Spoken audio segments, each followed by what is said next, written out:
Bertemu lagi kita dalam konten saya yang bernama Baber atau disebut juga baca berita. Jadi di sini berita yang saya baca pada sore hari ini dari The Star Insider. Ya, ini menarik bagi saya karena saya tidak tahu. Karena tujuan Baber ini adalah menambah pengetahuan saya. Saya rekam, saya masukkan ke YouTube. Kalau ada yang menonton, syukur. Tak ada yang menonton juga syukur. Di sini menarik bagi saya, sangat menambah ya. Karena saya pun tak tahu apa artinya ini. Understanding dysautonomia. The invisible illness affecting millions. Apa pula ini ya? Nah, kita lihatlah dulu ya. Ini saya besarkan saja dulu supaya saya mengerti. Understanding dysautonomia. Ini saya copy, saya cari dulu apa artinya itu ya. Google Translate. Saya buka apa itu saya pastekan ya, English. Nah, saya dengar dysautonomia bahasa Indonesia. Saya ucapkan dulu. Dysautonomia. Coba sekali lagi. Oh, artinya apa ini? Coba ya. Kita bikin arti dysautonomia. Bahasa Inggris semua. Penyakit yang kebal rasa sakit. Oh, cobalah dibaca dulu ya supaya jangan menebak-nebak. Dysautonomia is a neurological illness that affect millions of people around the world. Dysautonomia ini karena susah mengucapkannya, saya baca jadi diso ya.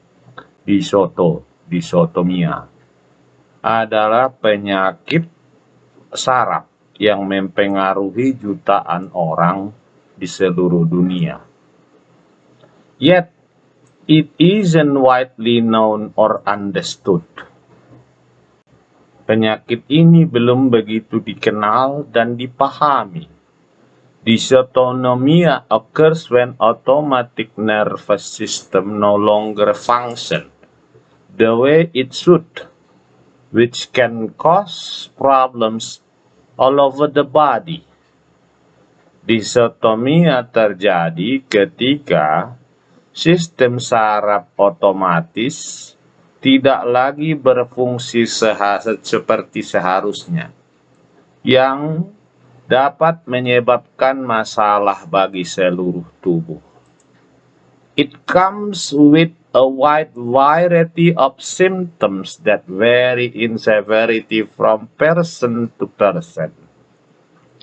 Datangnya dengan bergejala-gejala yang sangat berbeda, bervariasi, tergantung dari tingkat orangnya, jenis orangnya.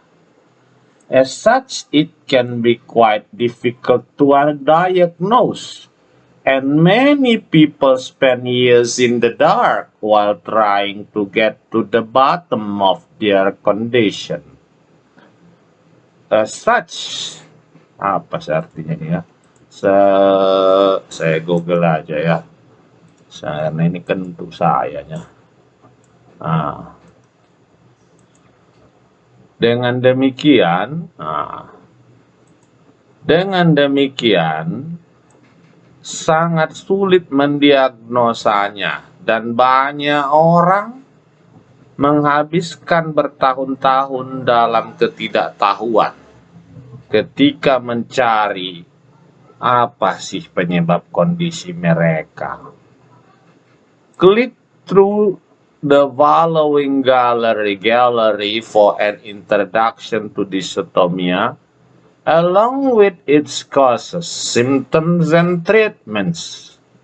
Klik galeri bawah ini untuk mengetahui pengenalan disetomia, penyebab, gejala, dan penanganannya. Nah, kita lihat ya, katanya kita disuruh mengklik galeri, ini dia. Nah, kita klik. Nah, dysautonomia refers to a group of illness that can occur when the automatic nervous system isn't working properly. Dysautonomia diartikan ketika sekelompok penyakit yang terjadi ketika sistem saraf otomatis tidak bekerja dengan semestinya. Ini gambar ada manusia otaknya. Saraf-saraf ini ya kan. Automatic Nervous System atau ANS. Regulate function in the body that happen automatically. Mengatur fungsi di dalam tubuh yang secara otomatis. These include breathing, heartbeat, and digestion. Termasuk bernapas, detakan jantung, dan pencernaan. If the ANS isn't working properly, then you can experience issue with breathing, heart and blood pressure, and bladder control. Jika ANS tidak bekerja semestinya, kamu akan mengalami masalah pernapasan, jantung, tekanan darah, dan bladder. Bladder ini empedu kok nggak salah ya. Cobalah ya, kita cari dulu. Kalau tak salah saya ya.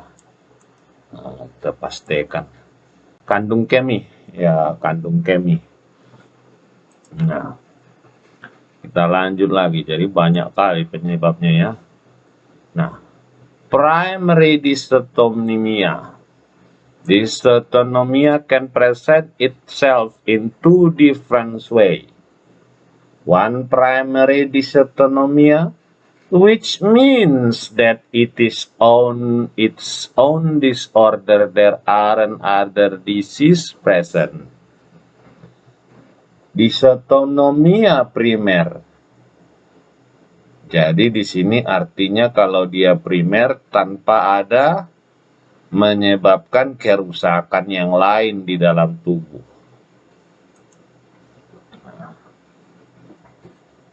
Wah, kenapa jadi gambar San Francisco?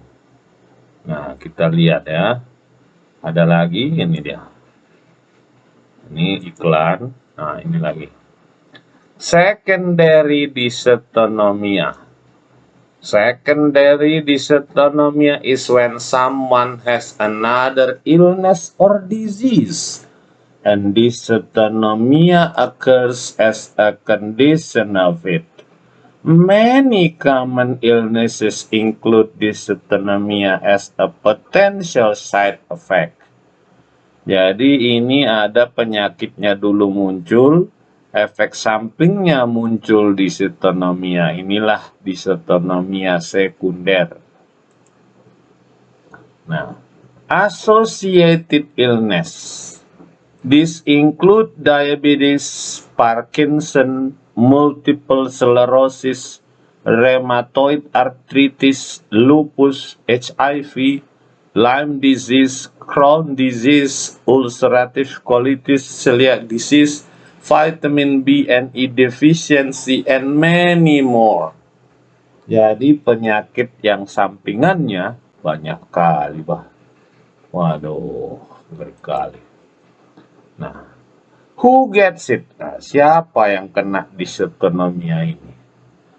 Dysautonomia is a relative common condition affecting approximately 70 million people worldwide. It's something you can be born with, develop slowly as your age, or be struck with suddenly later in life. It affects men and women equally. Siapa yang kena penyakit ini? Disotomia ini satu penyakit yang umum, mempengaruhi sekitar 70 juta orang di dunia ini. Bisa bawaan dari lahir, berkembang sesuai dengan umur, kemudian diserangnya. Dan dia menyerang laki-laki dan perempuan. How serious it is it? For some people, their symptoms will be very mild and have minimal effect on their quality of life. For others, it can be extremely severe or even fatal. Jadi, seberapa serius bagi sebagian orang efeknya sangat kecil. Tetapi bagi yang lain bisa sangat fatal. Nah, what causes it? Apa penyebabnya? Dysautonomia occurs when the nerves in your ANS don't communicate properly with other part of your body. This can cause a wide variety of symptoms. Disotomia terjadi ketika saraf-saraf ANS don't communicate properly, tidak berkomunikasi dengan pas dengan bagian-bagian tubuh yang lain secara pas atau secara benar. This can cause, bisa menyebabkan berbagai gejala.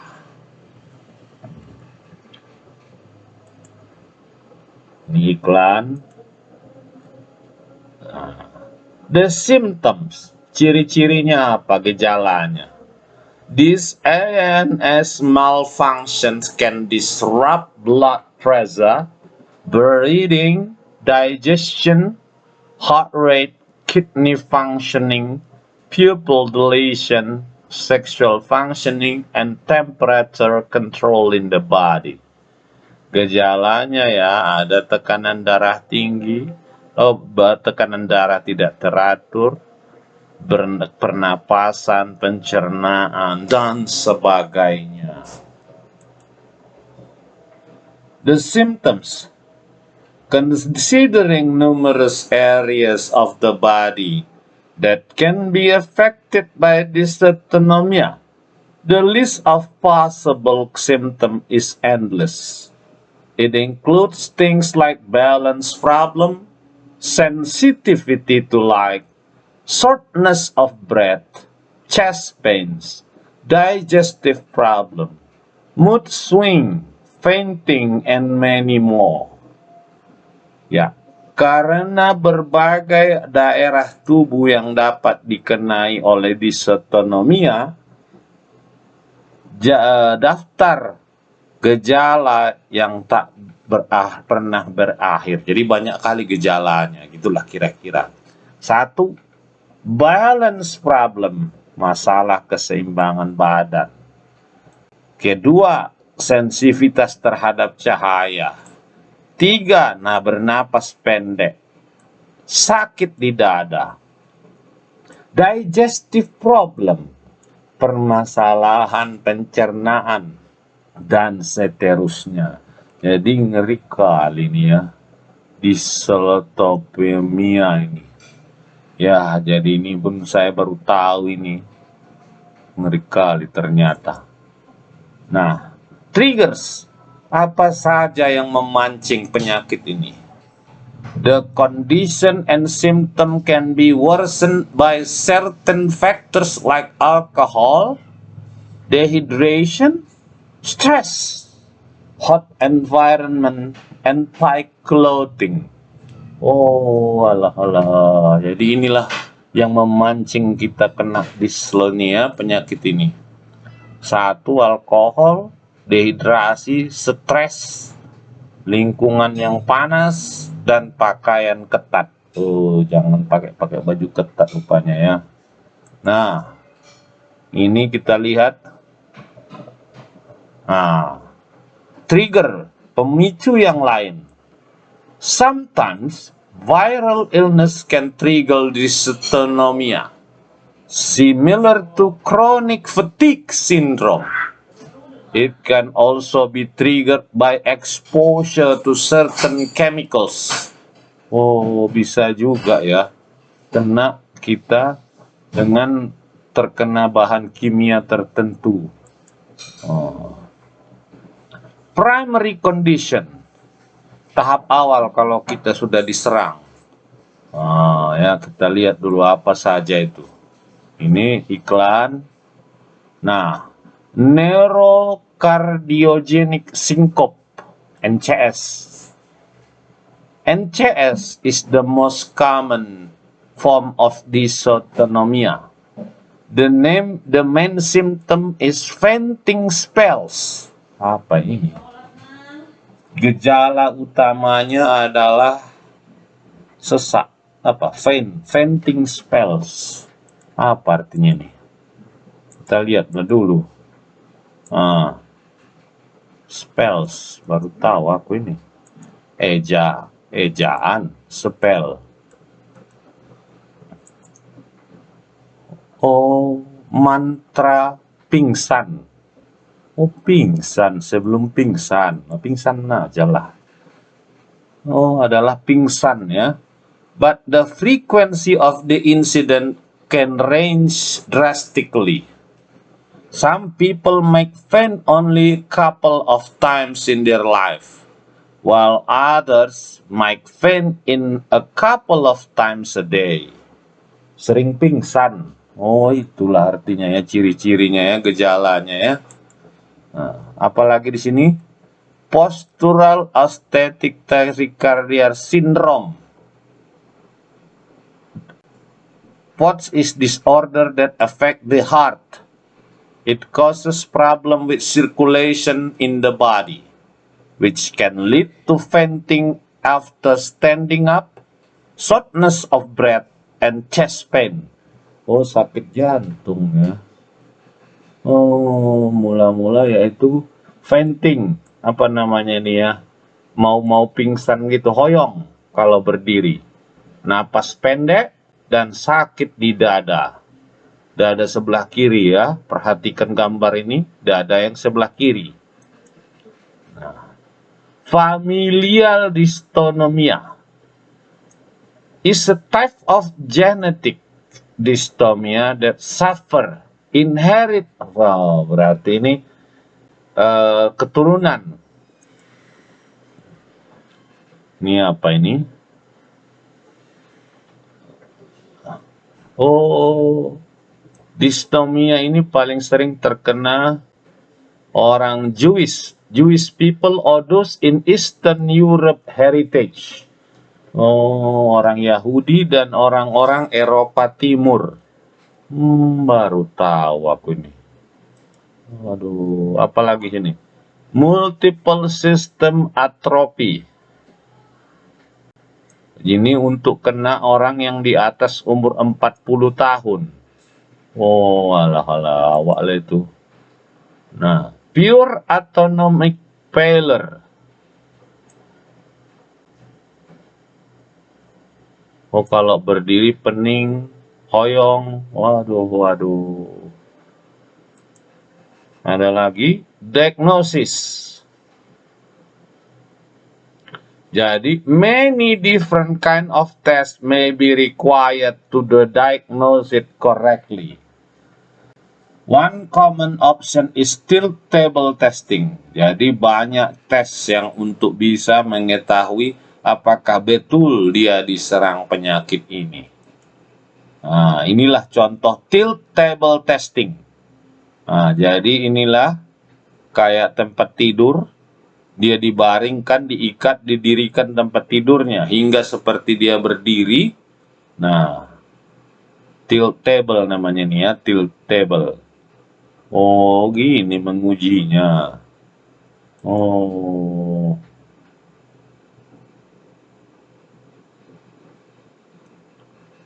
Oh, jadi Their blood pressure and other function are measured to see if their ANS respond properly.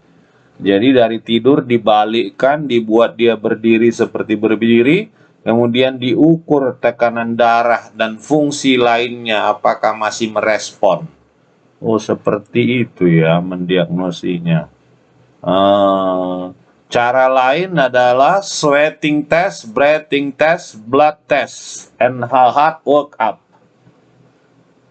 Keringat, bernapas, darah, dan jantung. Ngeri kali ya. Why it often misdiagnosed? Kenapa dokter sering salah mendiagnosanya? Dysautonomia is considered an invisible illness. Aima, ngerinya. Penyakit yang tidak bisa dilihat. Can be difficult to diagnose. The symptoms are wide-ranging and are often dismissed or misinterpreted by less experienced medical professionals. Oh, ngeri kali bah. Jadi dia penyakit yang tak nampak, penyakit siluman. Jadi karena apa? Simptom, gejala-gejalanya itu sangat banyak. Sehingga sering diabaikan dan salah diterjemahkan oleh tenaga kesehatan yang kurang berpengalaman. How is it treated? Bagaimana mengobatinya? There are wide variety of therapies that can be used to manage the symptom. Nah, ada banyak terapi ya. 1. Drinking more water. Banyak minum air putih. 2. Salt. Adding extra salt to the diet. Menambahkan garam. Baru apalagi keeping your head elevated. Membuat kepala kita lebih tinggi dari badan. Jadi kita harus lebih tinggi ya kalau tidur rupanya ya. Apalagi medication, pengobatan. Kok muncul yang ini? Nah, iya. Kita lihatlah dulu.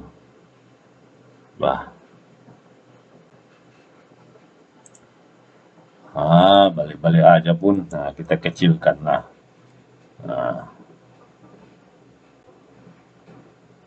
Ya, udah habis rupanya.